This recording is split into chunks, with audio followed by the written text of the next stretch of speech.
Welcome to Good Life. I'm Dean Wilson. Great program today. Jacob Allio is with me. He is the director of Santa Barbara Artworks, which is a program that helps people with special needs and challenges do art. It's a great program. He's a great guy. You're going to really enjoy it. Jacob Allio, The Good Life, is next.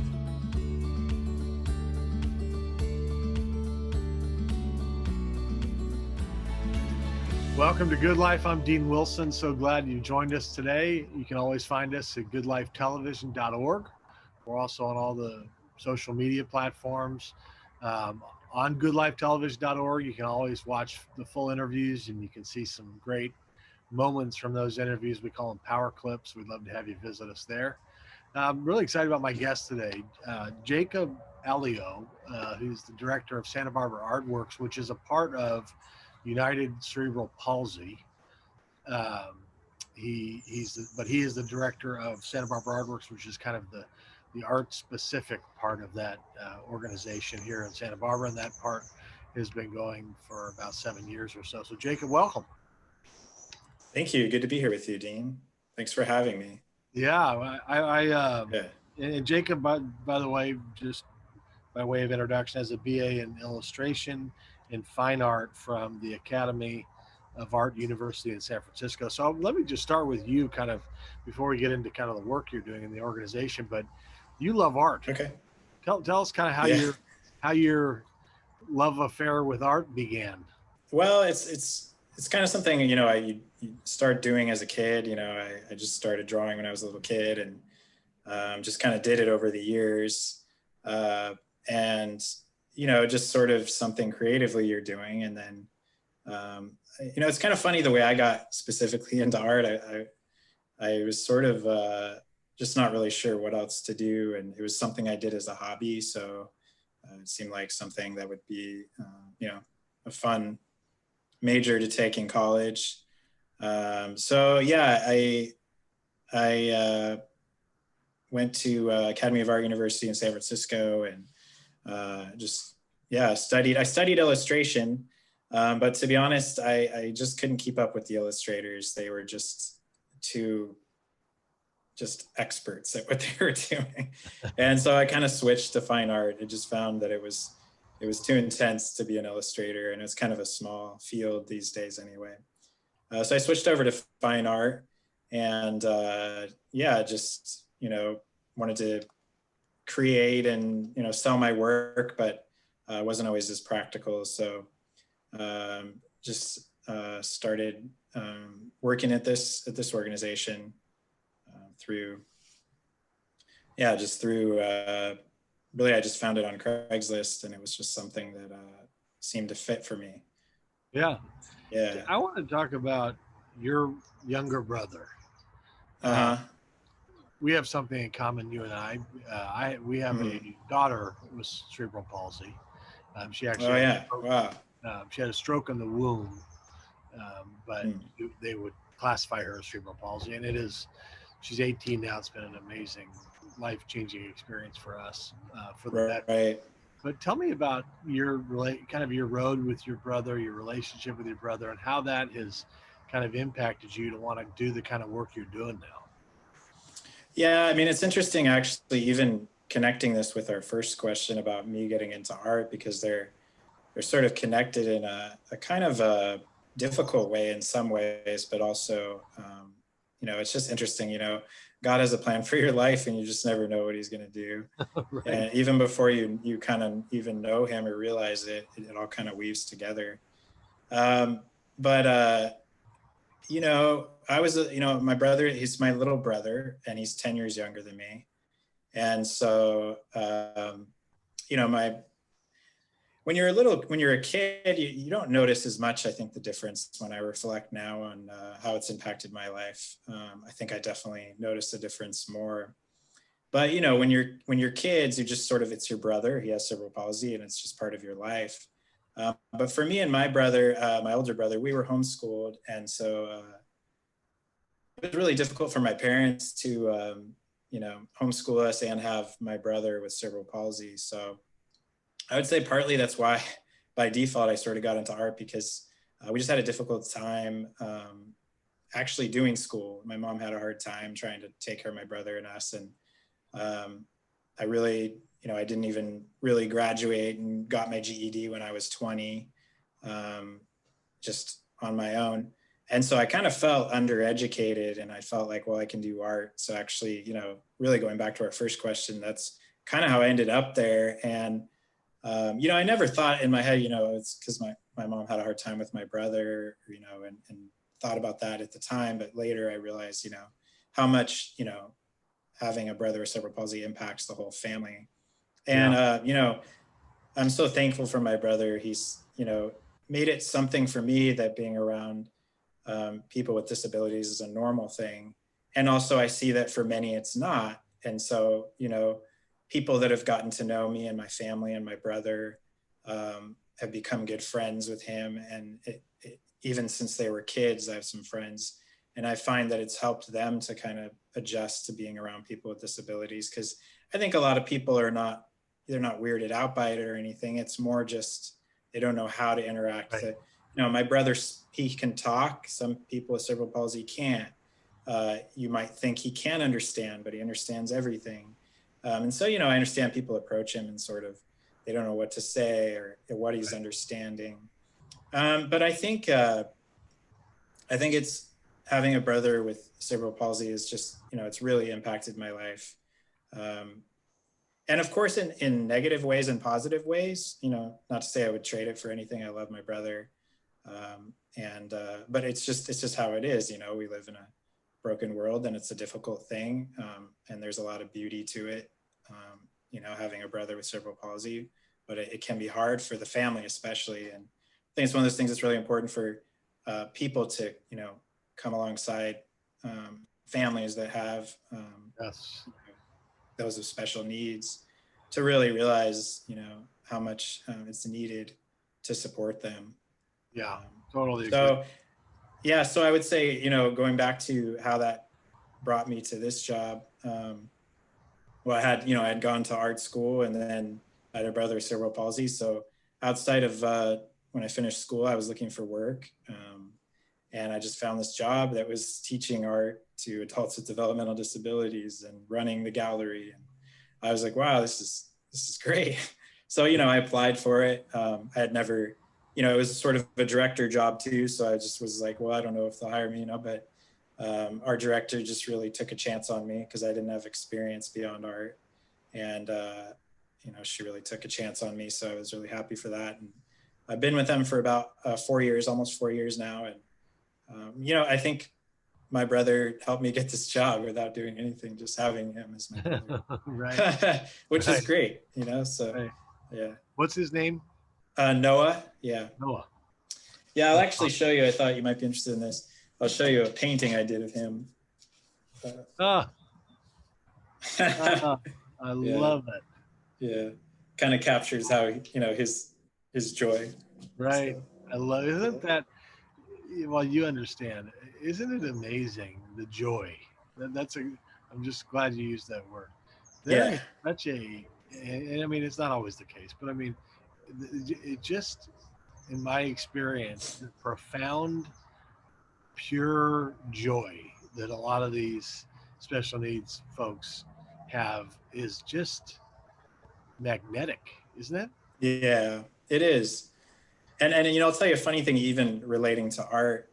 I kind of go back and forth with art because I know it makes you, it can be happy at times, but the reality is it's kind of frustrating too. Just like anything else. I mean, yeah, it's fun. You can create, you share your creativity. God gave us the gift of creativity, and we share it with others. But at the same time, it's a challenge because you're always kind of like, oh, it's not good enough. I want to work on this. Oh, isn't that, but a lot of the people I work with, they draw something and they love it, and they don't have as much of that critique about it, Right. And that's part of the joy. They're like, yeah, it's great. And so I'm always right. like, yeah, it's great. We love it, and Right. I'm glad you like it. And so it's great. And, and so I like it. And so part of it, it's like, even that I can tell that, there's a difference in working with artists, that have special needs. Not to say they're all this way, but the majority of them, they just really are kind of happy with any art they create. Yeah. They're not critiquing comparing to the other person and saying, oh, this is better. And, Right. there's some constructive ways to do that, but still, I just enjoy that aspect of it Right. with them. That's a great point. There's a lot less comparison going on in that. Yeah. And they're not losing any sleep thinking about what you think about them. No. That's kind of what I've That's noticed. true. That's very true. Yeah, it's wonderful. We can learn a lot from these. I'm sure you have. Yeah. I have. I mean, it's amazing the perspective change. Yeah. I had a mentor one time, and he had this famous quote. He always said it. He said, "If I could give you a gift, it would be perspective." Mm-hmm. Just because perspective can change everything. I mean, just a little tweak, Mm-hmm. and for special needs people, it just changes. I mean, they just have a different perspective. I mean, my daughter, That's true. she's not mad about yesterday. She's not worried about tomorrow. She's always happy to see you. Every day's the best day she's ever lived. It's that's a different perspective. I don't do that in the morning. I have coffee, but it's just different. And I just think there's so much we could take from them. Yeah. So tell us about the actual work Santa Barbara Artworks does. Talk about the studio. I was on your website this morning. I was reading about it, but tell people who may not know what it is you guys do. Yeah. So essentially, what we do is we have so UCP Work Inc. has about 60 or so participants in the day program. So we have a day program, and what a day program does is it allows for adults with developmental disabilities to come to our program, and they have a lot of choices of things they can do in the community. They can do cooking classes, art classes. They can just go out in the community and do stuff, and they have job coaches that help them do whatever they're going to do. So they're assigned to them to help them throughout the day. And so that may be just going and getting coffee, or it might be coming to the art studio. So the art studio specifically is set up, it's an art studio gallery, and it's set up for them to come, and we have 3 teachers teaching different days throughout the week. I teach a few days, and we teach, so we'll teach a little class, and there's like open studio time. So every day they're learning, and they have open time to create. We have art supplies for them to use. Everything they create essentially stays there unless they have an interest in keeping it, but it stays there, and we actually, frame it and hang it and put it in the gallery. And we actually help them sell it, and we have shows. And so they get a percentage of the profit, and then the rest goes back to the program. Yeah, it's kind of helping them be, artists in the community, and helping them to be more, integrated into the community through some of these shows. And they just have a good time creating, and they learn a lot. All of our teachers are, have degrees in art, and they teach, professional classes. And like I said, we have fun. It's not, real focused on how good, we just really want them to have fun, interact, and have a good time. So that's what we do. Yeah, essentially. During normal times, of course. I want to get to COVID in a second, but can people buy the art of these special needs folks? And how so can they do that? So all the art is for sale, both in the gallery. Normally they could come in there and purchase it. Right now we're closed, but everything's online now, so they can purchase any of the art that the artists have created. They can purchase online at sbartworks.org. And we even have like prints available. They can get the originals, which they can pick up at the studio, or they can get prints on all kinds of things. So yeah, it's all available on the website right now. sbartworks.org. Is that right? Yeah, sbartworks.org. Yeah. So how have you got, I was reading about your COVID response and kind of how you've adjusted. I was reading about adventures in quarantine. Tell us about adventures in quarantine. Yeah, that was our first show we did virtually. We were trying to adjust to this new situation. So, I just kind of came up with the title. Just I guess the idea for me was that, people were bored at home, and especially, specifically our participants in the program, they're really stuck at home right now. So, I was just thinking, through art, you can draw things, from all over the world, or whatever kind of things you'd like to be doing. And, we can put them up on the website, and sort of people can go on an adventure while they're still at home. So that was the idea there, sort of. That's great. Yeah. Love it. How Yeah. I mean, you've been there almost 4 years, and so you've seen, I'm sure, a lot so far. How does art impact the lives of special needs people? Hmm. Um, I think I think it's a really good creative outlet for them, because it's something that there's a lot of things that they're just not able to do, and that's different for each one. They're all different. We have some that are, have cerebral palsy and they're in a wheelchair and they need care for everything. We have some that um, actually are mostly on their own and just have minimum care. So there's a big variety, but I think the art is something that we try to make available for all of them to be able to do, no matter how severe the disability physically or even mentally is. So we'll adjust it to them so they can do it. Maybe some of them have never done it. We'll create brushes that they can hold, and just find ways for them to create. So, I think it really helps them to have something to do throughout the day and have fun together, and just have a creative time and a community time, because they're all together, and that's really good. And I really think that's what I like to look at art. It's a fun thing, and it's a thing that can be done together, and it's fun when everybody's creative, in different ways. You learn to do art, but everybody's creative, and so it's fun to let them, be creative together. I always say, like, art has its place, but I don't feel like it's what saves them, or does everything for them. But it's a gift, that God's given us, and it's something fun for them to do together. And I'll tell you one story, actually, specifically about one of our artists. It's really interesting. He's in his 70s, and he draws people, places, and events from his life, from different times of his life. So if he met you, Dean, he would draw you with somebody he met 20 years ago doing something in a place he was in 30 years ago. And he'll do that constantly, and he doesn't just do it when he's with us. And that's how he kind of communicates with people. He'll draw 20, 30 of these in an hour, and he'll just come up and show you them all.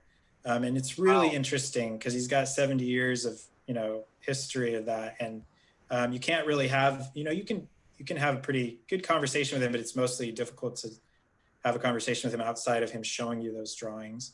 And so I think for him, it's really been a helpful thing, because he's been through a lot and been in 70 years of having a disability. It didn't used to be as inviting. He was in some difficult situations, but for that, and we had a show for him last year. He had his own show. So his own show last December, actually, and it highlighted all of his art that he's created. We put it all over the walls, and it's not as much about the way some of it might look, but it's the way he communicates with it. So for him, it's like a visual communication device, and that's something he brought to it. So we didn't teach him that, but so I think it's a way for them to have just another outlet, a fun community thing to do, to communicate with each other, have fun together. And I think they really enjoy it. Some of them that never created, we had them start creating, and now they love it, That's great. And it's not to say that, again, they may not do the best art, depending on, the person, but they're having so much fun. So it's great. That is great. Yeah. So sbartworks.org, I'm assuming people can donate to you. They can buy art. from your resident Mm. artists. This is a fabulous program. And Jacob, I was reading a little bit about you this morning. I know you're a person of deep faith, aren't you? Yeah. Yeah. I can see it all over Yeah. your smile. I That's love it. great. So we're going to get along. We've never met until this interview. Here we are on TV, but Yeah. yeah, I can see it in your countenance, which Hmm. is awesome. How did Wow. you talk about your faith journey just a little bit, if you would? Yeah. So actually, I grew up, like I said, I grew up in a home um, where my parents went to church when I was a kid, a Christian family. But I think it really, we had some difficult situations. One was I had another brother that was born and he only lived a few days. He had Down syndrome. He had uh, issues with his heart and he died after a Oh, couple of days. And then my brother was born with cerebral palsy about a year later. Um, wow. and so, we were little kids. I was about 7. And a lot of difficult things in our family led us to where my parents weren't going to church and, um, you know, and just not reading the Bible and nothing's of God in their life. And so we grew up in a home where it was just, kind of, it was a good family and stuff, but we didn't have really the teachings of Christ, the teachings of the Bible in our life till I was much later. And my family just sort of walked away from everything. And then, I was in San Francisco and, I had a life of just living. I was just kind of living for fun, living for experience for, from 17 to 27, just living kind of in San Francisco and just with friends doing the party thing and just being young and just, going to school and everything. But for me, it was about experience and friends and accomplishment. And those things I found to be empty. And through a series of things God did, just got sick once during finals. And I worked really hard to get to school, got loans after working a lot of years. And just, it was difficult and just felt the weight of the world trying to get there. And it was my dream to get to San Francisco and to go to art school. And I did it. I made it there, But then I felt kind of really empty and even more empty than even earlier times in my life when I was discouraged and trying to get there. And I didn't know why. I was like, why am I not happy? I have everything I kind of want. I'm going to college in San Francisco and art school as an artist. I made it. But I didn't. And I just started to see the world different. Whereas before, the world seemed, just everything I saw seemed to kind of just go along with what I kind of wanted. And it just felt like I had my place and that was my purpose, do art, party, just live in the world. And then all of a sudden I felt like I was sort of observing it and it wasn't feeling right anymore. And I didn't even feel comfortable just in the lifestyle I was living. And so I actually had some dreams of just dark dreams of, visions of hell and things like this. And really cried out to God.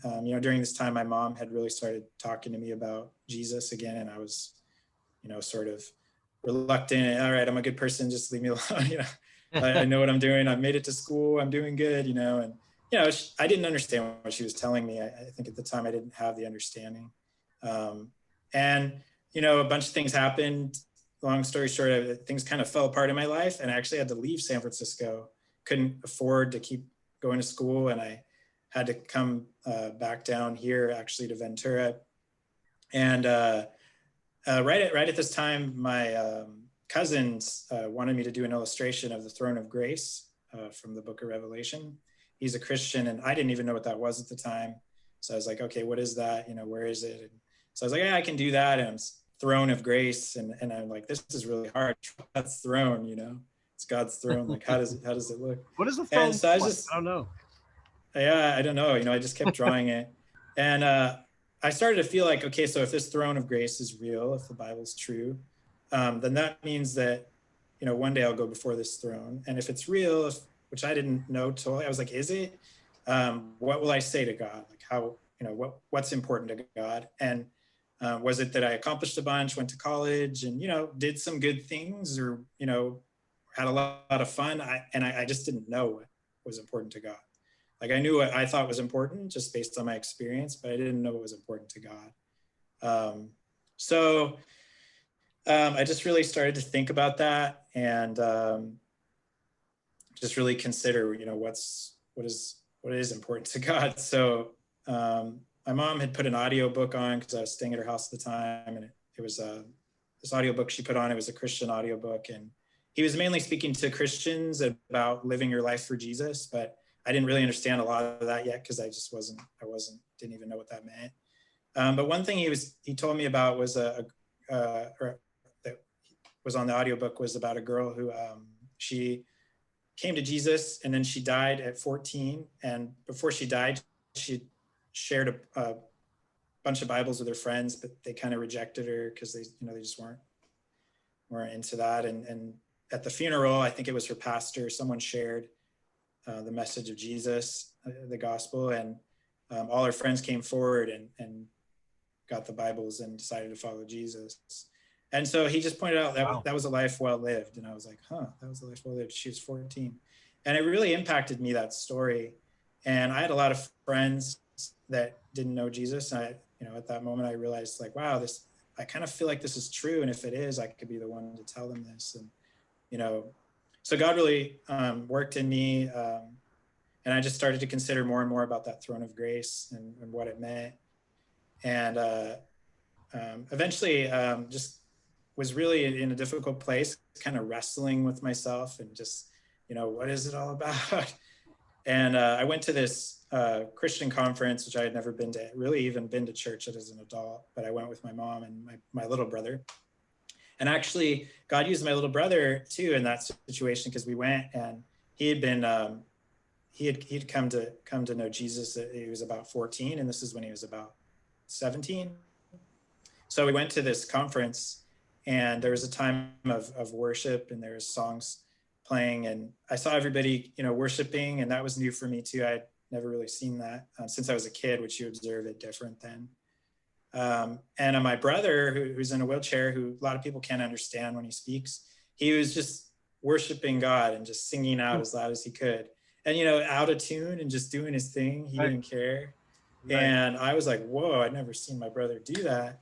And I was like, really, it just impacted me. And so I just asked God, and I just really felt like God was speaking to me, showing me that my life kind of fell apart trying to go to school and finish, ending up back at my parents'. And I felt like I realized God did that he actually worked in my life to show me what was really important, which was knowing Jesus, which was, what he's done on the cross, dying for our sins and his resurrection. And so really, from that moment, I really felt different and felt like I completely saw the world different and just wanted to live for him. And that was about 12 years ago. And really have just lived for him since. And that was 12 years ago? Yeah, that was about 12 years ago. Yeah. Wow. So yeah, God changed my life completely. Yeah, I was going to say, your life probably is a lot better. Yeah, it's a lot better. Just really in the sense of, the joy, there's still, and, all the same struggles as far as outward life that can come. And, right. There's still like many challenges, and sometimes it seems harder in that sense, but when you have peace with God, you see it all different. So no matter what struggles come, I know that he's going to give me peace. I've been through some really difficult things since then in my life, but he gives me strength each day. I read the Bible, and he just really, that's where I find my strength. Isn't it? Do you have the painting Throne of Grace? Did you paint it?